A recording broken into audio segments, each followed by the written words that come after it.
had a chance to meet my wonderful wife, Eve.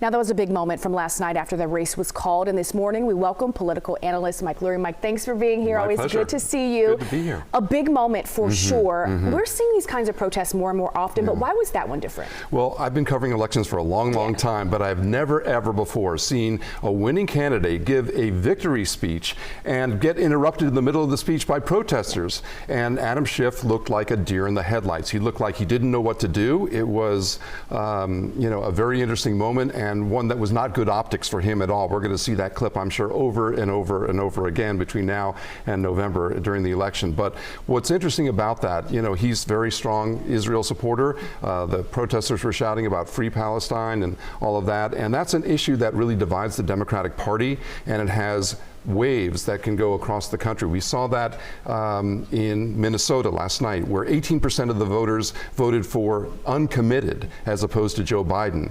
And the same in Michigan, where 13% of the voters voted uncommitted as opposed to Joe Biden. And that portends trouble for the Democrats, because we're talking about 100,000 voters in Michigan in a key, pivotal, battleground state. And if those people, those 100,000 Democrats, are not voting for Joe Biden, well, that spells trouble for them potentially in November. This is an issue that a lot of young voters are really passionate about, this Israel-Hamas war especially. Right. How do you think it's going to impact things for Adam Schiff specifically moving forward?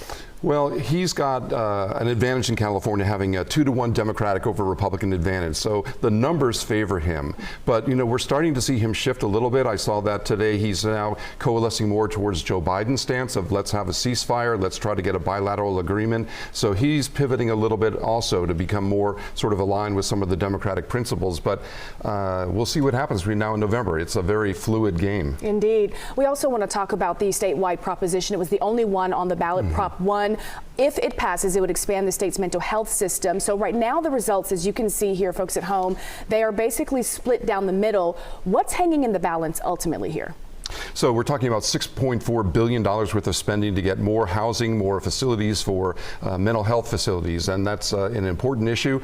Governor Newsom campaigned very aggressively on this. He barnstormed all across the state and said this is something that he believed in. There was more than $13 million worth of advertising put up. We saw a lot of law enforcement support, including Sacramento Sheriff Jim Cooper. So he had all the arsenal at his advantage there, including all this ad spending, with no real organized opposition. And yet, despite that, well, you saw the numbers. It's razor-thin margin of victory. There's only like 30,000 votes between the yes and no, and still many votes left to be counted. So that's a very precarious situation for the governor, who put a lot of political capital into that Prop 1. Yeah, for sure. We got about 1 minute left. We've got 2 questions we still want to get to. So let's talk about Sacramento specifically. Right now, as you can see the results, Dr. Richard Pan in the lead. What's most surprising about this race?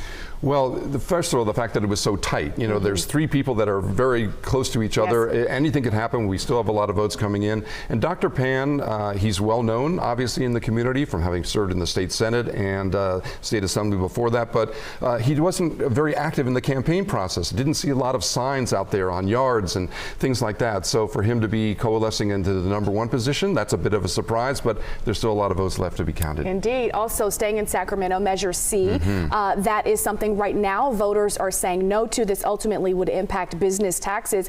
Is any of this surprising? Not really, considering the fact that Sacramento has a $65 million deficit, and now we're talking about putting a higher tax on businesses. A lot of them said no, we're not going to do that. It wasn't a really well-crafted plan, and not surprising that this happened. All right, Mike, thank you for being here. Always appreciate your perspective for sure.